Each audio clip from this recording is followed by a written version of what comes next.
वारी बीवी आहे न बाबा हाँ जंहिंजा 11 पुट इमाम हुजनि जंहिंजा 11 पुट इमाम हुजनि शोहर इमाम हुजे बाबो रसूल हुजे एॾी का दुनिया में ॾेखारियो आहे अज़मत वारी न मरियम बतूला बिजे शोहर जे ख़ुदा ॾिठो त बनी इसराईल में अहिड़ो नबी न आहे तवजो हुजे पर थोरो लफ़्ज़ क़ीमती हुजे दाद ॾियो दाद न ॾियो त दुआ त कयो मां निंड वारो माण्हू न आहियां बाबा हा हा जागल हूंदो बसि मजबूरी आहे माना ख़ुदा कानून बदिलायो त नबी अहिड़ो न आहे जेको मरियम जो शोहर बणिजे नबियुनि में अहिड़ो नबी न हो जेको मरियम जो शोहर बणिजे वलियनि में अली हुयो जेको बतूल जो शोहर बणे हिकिड़ी फज़ीलत जी ॻाल्हि बसि मसाइल कुझु न पढ़ो हे काफ़ी पढ़ण वारा आहिनि रवायत वेंदी आहे उम्मुल मोमिनीन किताब भी सुन्नी लिखण वारो भी सुन्नी मोरख भी लिखी किताब भी आहे मौजूद बीबी आयशा चयो त असां सभु जन्नत में वञूंसीं मोमिनियाणियूं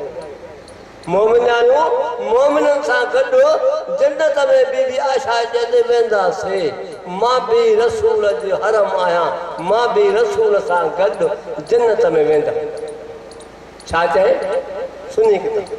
मां भी रसूल जो हरम आहियां मां भी रसूल सां गॾु जन्नत में वेंदुमि वरी अॻिते लिखो किताब वारे बतूल बि वेंदी चए हा बतूल त मालिकाणी आहे न जन्नत जी बीबी आयशा जी फरमाए बतूल त मालिकाणी आहे जन्नत जी उहा बि अली सां वेंदी तव्हां ॿिन्ही जोड़नि मां कहिड़ो जोड़ो अफ़ज़ल आहे तवजो तूं रसूल जो हरम आहे तूं ख़ातम नबीन जो हरम आहे हो वली जो हरम आहे अफ़ज़ल के तव्हां त अफ़ज़ल सां पुछो बतूल जे वार जहिड़ी माना आहे हा मां हा बस बस ठीक है मां बतूल जे वार जड़ी ना हां बतूल कुजा अली कुजा ओ ख्याल कर तू तो आले मोहम्मद पे गडे जेको वार जड़ी ना है आल बराबर किया रसूल जे रोजे में जख्मी ज़हरा है बस गाली है रसूल जे रोजे में जड़ी बेतुल हुजूर सारायो हो ना रोण जी भी जाए कान आई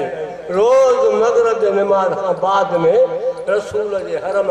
है रसूल जे रोज़े में बतूल ज़ख्मी है अली वठी ईंदो न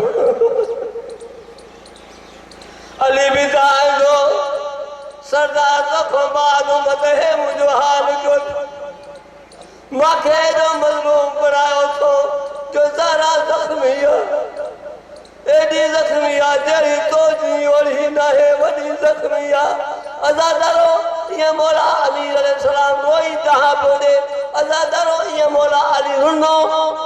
मौला अली जो रुनो अज़ादारो